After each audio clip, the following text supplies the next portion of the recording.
ಕಾಂಗ್ರೆಸ್ ಹೈಕಮಾಂಡ್ಗೆ ಕರ್ನಾಟಕದ ಕುರ್ಚಿ ಫೈಟ್ನ ಜೊತೆಗೇನೆ ಇದೀಗ ಹೊಸದೊಂದು ತಲೆನೋವು ಆರಂಭ ಆಗಿದೆ. ಮೊದಲ ಬಾರಿ ಗೆದ್ದಂತಹ ಕಾಂಗ್ರೆಸ್ಸಿನ ಶಾಸಕರೆಲ್ಲ ಹೈಕಮಾಂಡ್ಗೆ ಟೆನ್ಷನ್ ಕ್ರಿಯೇಟ್ ಮಾಡ್ತಾ ಇದ್ದಾರೆ. ಯಾವ ರೀತಿ ಟೆನ್ಷನು? ಸಚಿವ ಸಂಪುಟ ಪುನರ್ರಚನೆಗೆ ಆಗ್ರಹಿಸಿ 35 ಶಾಸಕರು ಪತ್ರವನ್ನು ಬರೆದಿದ್ದಾರೆ, ಸಹಿಯನ್ನ ಮಾಡಿದ್ದಾರೆ. ಸಂಪುಟ ಪುನರ್ರಚನೆ ಮಾಡುವಂತೆ ಶಾಸಕರು ಪತ್ರವನ್ನು ಬರೆದಿರೋ ಹಿನ್ನೆಲೆ ಹೈಕಮಾಂಡ್ಗೆ ರಾಜ್ಯದಿಂದ ಮತ್ತೊಂದು ತಲೆನೋವು, ಒಂದು ಟೆನ್ಷನ್ ಆರಂಭ ಆದಂಗಾಗಿದೆ. ನಾಯಕತ್ವ ಬದಲಾವಣೆ ಚರ್ಚೆಯಿಂದ ಈಗ ಆಲ್ರೆಡಿ ಹೈಕಮಾಂಡ್ ಹೈರಾಣಾಗಿ ಹೋಗ್ಬಿಟ್ಟಿದೆ. ಈ ನಾಯಕತ್ವ ಬದಲಾವಣೆಗೆ ಎರಡು ನಾಯಕರುಗಳು ಪಟ್ಟು ಹಿಡಿದು ಕೂತಂತೆ ಕಾಣಿಸ್ತಾ ಇದೆ. ಒಬ್ರು ಬೇಕು ಅಂತ, ಒಬ್ರು ಬೇಡ ಅಂತ. ಬಟ್ ಅಡಕತ್ತರಿಯಲ್ಲಿ ಸಿಲುಕಿರುವಂತ ಹೈಕಮಾಂಡ್ ಮೌನ ಧೋರಣೆಯನ್ನ ವಹಿಸಿರೋದನ್ನ ನಾವು ಗಮನಿಸ್ತಾ ಇದ್ದೀವಿ. ರಾಜ್ಯ ಮಟ್ಟದಲ್ಲಿ ಮಾತ್ರವಲ್ಲದೆ ರಾಷ್ಟ್ರ ಮಟ್ಟಕ್ಕೂ ಅಂದ್ರೆ ಹೈಕಮಾಂಡ್ಗೂ ಕೂಡ ಮುಟ್ಟುವಂತೆ ಬೇರೆ ಬೇರೆ ಅಸ್ತ್ರಗಳನ್ನ, ದಾಳಗಳನ್ನ ಆಲ್ರೆಡಿ ಉರುಳಿಸಲಾಗ್ತಾ ಇದೆ. ದಲಿತ ಸಿಎಂ ಅನ್ನುವಂಥ ಕೂಗು, ಅದರ ಜೊತೆಗೆ ಪಕ್ಷದ ಮೂಲ ಕಾಂಗ್ರೆಸ್ಸಿಗರು, ವಲಸೆ ಕಾಂಗ್ರೆಸ್ಸಿಗರು, ಇದೆಲ್ಲವೂ ನಡೀತಾ ಇದೆ. ಈ ಟೆನ್ಷನ್ ಅನ್ನೇ ತಡೆಯೋದಕ್ಕೆ ಆಗದೆ ಹೈಕಮಾಂಡ್ ಮೌನ ವಹಿಸಿರುವಂತ ಸಂದರ್ಭದಲ್ಲಿ ಹೊಸದೊಂದು ತಲೆನೋವು ರಾಜ್ಯದಿಂದ ಶುರುವಾಗಿರೋದು. ಮೊದಲ ಬಾರಿ ಗೆದ್ದಿರುವಂತಹ ಶಾಸಕರೆಲ್ಲರೂ ಕೂಡ ಒಂದು ಪತ್ರ ಬರೆದಿದ್ದಾರೆ, ಸಂಪುಟ ಪುನರ್ರಚನೆ ಮಾಡಿ ಆ್ಯಂಡ್ ನಮಗೆ ಸಚಿವ ಸ್ಥಾನ ಕೊಡಿ ಅಂತ. ಎಷ್ಟೆಷ್ಟೋ ವರ್ಷಗಳಿಂದ ಗೆದ್ದು ಬಂದಿರುವಂತಹ ನಾಯಕರುಗಳು ಈಗ ಆಲ್ರೆಡಿ ಆಕಾಂಕ್ಷಿಗಳು. ಅದರ ಜೊತೆಗೇನೆ ನಮಗೂ ಅವಕಾಶ ಕೊಡಿ ಅಂತ ಮೊದಲ ಬಾರಿ ಗೆದ್ದವರು ಕೂಡ ಪಟ್ಟು ಹಿಡಿತಾ ಇದ್ದಾರೆ. ಸಂಪುಟ ಸೇರೋದಕ್ಕೆ ಹಿರಿಯ ಶಾಸಕರು ಇನ್ನಿಲ್ಲದ ಕಸರತ್ತುಗಳನ್ನು ಮಾಡ್ತಿದ್ದಾರೆ. ಹಳೆ ಬೇಡಿಕೆಗೆ ಇದೀಗ ಪತ್ರ ರೂಪ. ವರಿಷ್ಠರಿಗೆ ಇದು ಟೆನ್ಷನ್ನು. ಹಿರಿಯರ ನಡುವೆ ಕಿರಿಯ ಶಾಸಕರು ಕೂಡ ಬೇಡಿಕೆಯನ್ನು ಇಡ್ತಿದ್ದಾರೆ. ಮೊದಲ ಬಾರಿ ಗೆದ್ದವರಲ್ಲಿ ಒಬ್ಬರನ್ನು ಪರಿಗಣಿಸಿ ಅಂತ ಮನವಿ ಮಾಡ್ತಿರೋದು. ಸಚಿವ ಸ್ಥಾನ ಕೊಡುವಂತೆ ಹೈಕಮಾಂಡ್ಗೆ ಶಾಸಕರು ಪತ್ರ ಬರೆದಿದ್ದಾರೆ.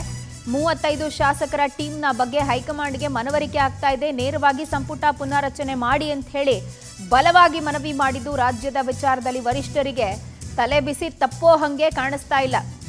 ಆಲ್ಮೋಸ್ಟ್ ಹೊಸದಾಗಿ ಗೆದ್ದಿರೋರಲ್ಲಿ ಒಬ್ಬರು ಇಲ್ಲ ಒಂದು 5 ಜನನ ನೀವು ಸಚಿವ ಸಂಪುಟಕ್ಕೆ ಸೇರಿಸ್ಕೊಳ್ಬೇಕು ಅನ್ನೋದು ಅವರ ಬೇಡಿಕೆ. ಆ್ಯಂಡ್ ಇದು ಈಗಷ್ಟೇ ಬರೆದಿರುವಂಥ ಪತ್ರ ಏನಲ್ಲ. ಅಧಿವೇಶನದ ಸಂದರ್ಭದಲ್ಲೇ ನಾವಿದ್ರ ಬಗ್ಗೆ ಚರ್ಚೆ ಮಾಡಿದ್ವಿ, ನಿಲುವನ್ನು ತಗೊಂಡಿದ್ವಿ, ಸೈನ್ ಹಾಕಿದ್ದೀವಿ ಅಂತ ಒಂದಷ್ಟು ಜನ ಶಾಸಕರು ಮಾತಾಡೋದನ್ನು ಗಮನಿಸ್ತಾ ಇದ್ದೀವಿ. ಬಟ್ ಈ ಹೈಕಮಾಂಡಿನ ನಿಲುವು ಯಾವ ರೀತಿಯಾಗಿರುತ್ತೆ ಅನ್ನೋದೇ ಸದ್ಯಕ್ಕಿರುವಂಥ ಪ್ರಶ್ನೆ. ಈಗ ಆಲ್ರೆಡಿ ಬಜೆಟ್ ಅಧಿವೇಶನ ಆರಂಭ ಆಗೋದಕ್ಕೆ ದಿನಗಣನೆ ಆರಂಭ ಆಗಿದೆ. ಇದರ ನಡುವೆನೇ ಈ ಹೊಸದೊಂದು ಬೇಡಿಕೆ, ಸಂಪುಟ ಪುನರ್ರಚನೆಯ ಬೇಡಿಕೆ ಇದೆಯಲ್ಲ, ಇದು ಕೂಡ ಹೈಕಮಾಂಡ್ಗೆ ಒಂದು ಟೆನ್ಷನನ್ನು ಕ್ರಿಯೇಟ್ ಮಾಡ್ತಾ ಇದೆ. ರಾಜ್ಯದ ವಿಚಾರದಲ್ಲಿ ವರಿಷ್ಠರು ಮೌನ ಧೋರಣೆಯನ್ನು ಇದೇ ರೀತಿ ಮುಂದುವರಿಸ್ತಾರಾ ಹಾಗಾದರೆ ಅನ್ನೋದು ಪ್ರಶ್ನೆ. ಈಗ ಆಲ್ರೆಡಿ ನಾನಾಗಲೇ ಮೆನ್ಷನ್ ಮಾಡಿದಂಗೆ ಸುಮಾರು ಬಾರಿ ಗೆದ್ದಿರುವಂತಹ ಶಾಸಕರುಗಳು ತಾವು ಸಚಿವ ಸಂಪುಟಕ್ಕೆ ಸೇರ್ಪಡೆ ಆಗಬೇಕು ಅಂತ ಇನ್ನಿಲ್ಲದ ಕಸರತ್ತು ಮಾಡ್ತಿರೋದನ್ನು ನಾವು ಗಮನಿಸ್ತಾ ಇದ್ದೀವಿ. ಮುಖ್ಯಮಂತ್ರಿಗಳ ಬಳಿ ಲಾಭಿ ಮಾಡೋದಾಗಿರ್ಬೋದು, KPCC ಅಧ್ಯಕ್ಷರ ಬಳಿ ಲಾಭಿ, ಹೈಕಮಾಂಡ್ ಮಟ್ಟದಲ್ಲಿ ಲಾಭಿ, ಇದೆಲ್ಲ ಇನ್ನೂ ಭಾಳ ದೊಡ್ಡ ಮಟ್ಟದಲ್ಲಿ ನಡೆಯುತ್ತೆ. ಇಫ್ ಇನ್ ಕೇಸ್ ಹಂಗೇನಾದ್ರು ಪುನರ್ರಚನೆ ಆಗುತ್ತೆ ಅನ್ನೋ ಒಂದು ಸಣ್ಣ ಸುಳಿವು ಸಿಕ್ತು ಅಧಿಕೃತವಾಗಿ ಅಂತ ಹೇಳಿದ್ರು. ಬಟ್ ಈಗ ತೆರೆಮರೆಯಲ್ಲಿ ಕಸರತ್ತುಗಳು ನಡೀತಾ ಇರಬೇಕಾದ್ರೇನೆ ಮತ್ತೆ ಈ ಸಚಿವ ಸಂಪುಟ ಅನ್ನುವಂಥ ಬಸ್ ಏನಿದೆಯಲ್ಲ, ಅದರಲ್ಲಿ ನಮಗೂ ಒಂದು ಸೀಟ್ ಬೇಕು ಅಂತ ಹೇಳಿ ಮೊದಲ ಬಾರಿ ಗೆದ್ದಂಥ ಶಾಸಕರುಗಳು ಕೂಡ ಟವಲ್ ಹಾಕ್ತಾ ಇದ್ದಾರೆ. ಆ್ಯಂಡ್ ಹೈಕಮಾಂಡಿಗೇನೆ ಪತ್ರ ಬರೆದು ಸೈನ್ ಮಾಡಿ ನಮ್ಮ ನಿಲುವು ಭಾಳ ಸ್ಪಷ್ಟ ಅಂಥೇಳಿ ಅವರು ತೋರಿಸ್ತಾ ಇದ್ದಾರೆ. ಭಾಳ ನೀಟಾಗಿ ಎವಿಡೆಂಟ್ ಆಗಿ ಪ್ರೂವ್ ಮಾಡ್ತಿದ್ದಾರೆ. ನಮಗೆ ಬರೀ ಬಾಯಿ ಮಾತಲ್ಲಿ ಯಾರೂ ಹೇಳ್ತಾ ಇಲ್ಲ, ಅಥವಾ ಎದುರಿಗೆ ಸಿಕ್ಕಿ ಉಭಯ ಕುಶಲೊಬ್ಬರಿ ಭೇಟಿ ಮಾಡುವಾಗ ಒಂದು ಮಾತಿರಲಿ, ಬಿದ್ದೋಗೋದು ಎದ್ದೋಗ್ಲಿ ಅಂತ ಎತ್ತಾಕ್ತಾ ಇಲ್ಲ. ಪತ್ರದಲ್ಲಿ ಬರೆದು ಸಹಿ ಹಾಕಿ ನಮ್ಮ ಆಗ್ರಹ, ನಮ್ಮ ಬೇಡಿಕೆ ಭಾಳ ಸ್ಪಷ್ಟವಾಗಿದೆ, ನೀವು ಇದನ್ನು ಈಡೇರಿಸ್ಕೊಡಿ ಅಂತ ಕೇಳ್ತಿದ್ದಾರೆ. ಆ್ಯಂಡ್ ಇದಕ್ಕೆ ಹೈಕಮಾಂಡ್ ಯಾವ ರೀತಿ ರೆಸ್ಪಾಂಡ್ ಮಾಡುತ್ತೆ, ಯಾವ ರೀತಿಯಾಗಿ ನಿರ್ಧಾರ ತೆಗೆದುಕೊಳ್ಳುತ್ತೆ ಅನ್ನೋದು ಕುತೂಹಲ ಆಗುತ್ತೆ. ಬಿಕಾಸ್ ಈಗ ಹಿರಿಯ ಶಾಸಕರಿಗೆ ಮಣೆ ಹಾಕಲೇಬೇಕಾದಂಥ ಅನಿವಾರ್ಯತೆ ಇದ್ದೇ ಇರುತ್ತೆ. ಅದರ ಜೊತೆಗೆ ಹೊಸಬರನ್ನ ಮನವೊಲಿಸಿ ಅವರಿಗೂ ಒಂದು ಸ್ಥಾನವನ್ನು ಕೊಡಬೇಕು ಅನ್ನುವಂಥದ್ದು, ಈ ಬ್ಯಾಲೆನ್ಸಿಂಗ್ ಇದೆಯಲ್ಲ, ಇದೇ ಹೈಕಮಾಂಡಿಗೆ ಒಂದು ದೊಡ್ಡ ಟಾಸ್ಕ್ ಆಗಿ ಪರಿಣಮಿಸೋದ್ರಲ್ಲಿ ಯಾವುದೇ ಅನುಮಾನ ಇಲ್ಲ. ಬಟ್ ಇದನ್ನು ಯಾವ ರೀತಿ ಕಾಂಗ್ರೆಸ್ ಹೈಕಮಾಂಡ್ ಟ್ಯಾಕಲ್ ಮಾಡುತ್ತೆ ಈ ಸಂದಿಗ್ಧ ಪರಿಸ್ಥಿತಿಯನ್ನು? ನಾಯಕತ್ವ ಬದಲಾವಣೆ ಕೂಗೇನೆ ಜೋರಾಗಿದೆ, ಕಸರತ್ತುಗಳು ನಡೀತಾ ಇದೆ. ಒಂದು ಕಡೆ ಅಡಕತ್ತರಿಯಲ್ಲಿ ಆಲ್ರೆಡಿ ಸಿಕ್ಕದಂಗೆ ಆಗಿದೆ ಕಾಂಗ್ರೆಸ್ಸು. ಅದರ ನಡುವೆ ಸಚಿವ ಸಂಪುಟ ಪುನಾರಚನೆಯ ಸರ್ಕಸ್ ಇದೆಯಲ್ಲ, ಇದು ಕೂಡ ಕಬ್ಬಿಣದ ಕಡಲೆಯಾಗಿ ಪರಿಣಮಿಸ್ಬಿಡುತ್ತಾ ಕಾಂಗ್ರೆಸ್ ಹೈಕಮಾಂಡಿಗೆ? ಹಾಗಾದ್ರೆ ನೋಡೋಣ.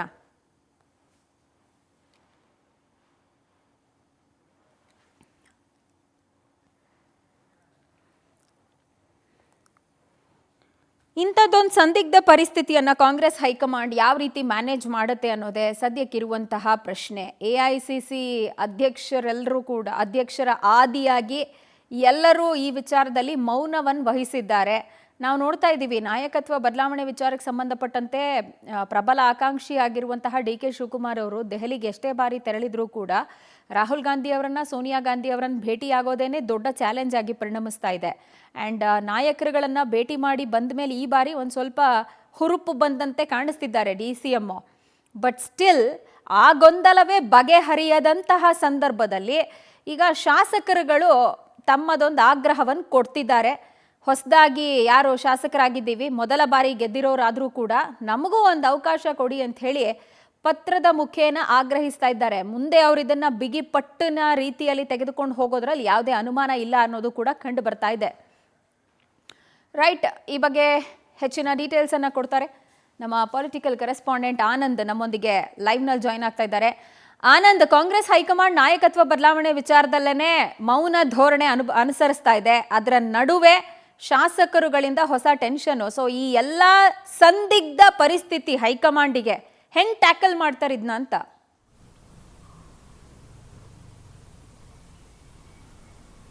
ಪ್ರಜ್ವಲ, ಪ್ರಮುಖವಾಗಿ 2 ವರ್ಷಕ್ಕೆ ಸಚಿವ ಸಂಪುಟ ಪುನರ್ರಚನೆ ಆಗಬೇಕು ಅಂತ ಬಹಳಷ್ಟು ಹಿರಿಯ ಶಾಸಕರು ಕೂಡ ಒತ್ತಾಯವನ್ನ ಮಾಡ್ತಾ ಇದ್ರು. ಮತ್ತೆ ಹೊಸಬ್ರು ಕೂಡ ಸಂಪುಟ ಪುನರ್ರಚನೆ ಆಗಬೇಕು ಅಂತ ಡಿಮ್ಯಾಂಡ್ ಅನ್ನು ಇಟ್ಟಿದ್ರು. ಆದರೆ ಈಗ ಈ ಒಂದು CM ಮತ್ತೆ DCM ನಡುವೆ ನಡೀತಾ ಇರತಕ್ಕಂಥ ಒಂದು ಕುರ್ಚಿ ಕದನ ಏನಿದೆ, ಇದರಿಂದ ಸಂಪುಟ ಪುನರ್ರಚನೆಗೂ ಕೂಡ ಬ್ರೇಕ್ ಬಿದ್ದಿದೆ. ಈ ಹಿನ್ನೆಲೆಯಲ್ಲಿ ಆದಷ್ಟು ಬೇಗ ಸಂಪುಟ ಪುನರ್ರಚನೆ ಆಗಬೇಕು ಅಂತ 31 ನೂತನವಾಗಿ ಆಯ್ಕೆಯಾಗಿರ್ತಕ್ಕಂಥ ಶಾಸಕರೇನಿದ್ದಾರೆ ಇವರು ಹೈಕಮಾಂಡ್ಗೆ ಪತ್ರವನ್ನ ಬರೆದು ಒತ್ತಾಯವನ್ನ ಮಾಡಿರ್ತಕ್ಕಂಥದ್ದು.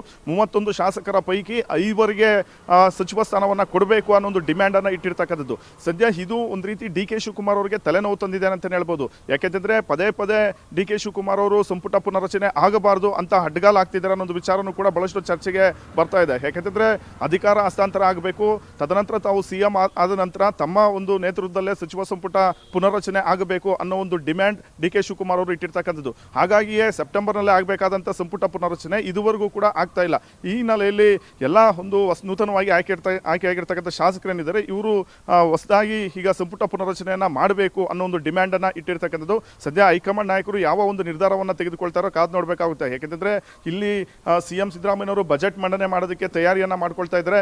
ಬಜೆಟ್ ನಂತರ ಸಿದ್ದರಾಮಯ್ಯನವರು ಅಧಿಕಾರ ಹಸ್ತಾಂತರ ಮಾಡ್ತಾರೆ ಅನ್ನೋ ಒಂದು ವಿಚಾರಗಳು ಕೂಡ ಚಾಲ್ತಿಗೆ ಬರ್ತಾ ಇರ್ತಕ್ಕಂಥದ್ದು. ಈ ಸಂದರ್ಭದಲ್ಲಿ CM ಬೆಂಬಲಿಗರೇನಿದ್ದಾರೆ ಇವರು ಯಾವುದೇ ಕಾರಣಕ್ಕೂ ಕೂಡ CM ಅವರೇ ಮುಂದುವರಿಬೇಕು, ಅವರನ್ನು ಇಳಿಸ್ತಕ್ಕಂಥ ಒಂದು ಪ್ರಯತ್ನವನ್ನ ಮಾಡಬಾರದು ಅನ್ನೋ ಒಂದು ನಿಟ್ಟಿನಲ್ಲಿ ಡಿಮ್ಯಾಂಡ್ ಅನ್ನ ಮಾಡ್ತಾ ಇದ್ದಾರೆ. ಹಾಗಾಗಿ CM DCM ನಡುವೆ ಈ ಕುರ್ಚಿ ಕದನ ಏನಿದೆ ಇದರಿಂದ ಪದೇ ಪದೇ ಸಂಪುಟ ಪುನರ್ರಚನೆಗೆ ಬ್ರೇಕ್ ಬೀಳ್ತಾ ಇದೆ. ಈ ಒಂದು ಹಂತದಲ್ಲಿ ಹೈಕಮಾಂಡ್ ನಾಯಕರು ಯಾವ ಒಂದು ನಿರ್ಧಾರ ತೆಗೆದುಕೊಳ್ತಾರೋ ಕಾದು ನೋಡಬೇಕಾಗುತ್ತೆ. ಪ್ರಜ್ವಲ. ಫೈನ್ ಆನಂದ್, ಥ್ಯಾಂಕ್ ಯು ತಮ್ಮೆಲ್ಲ ಡೀಟೇಲ್ಸ್ಗೆ.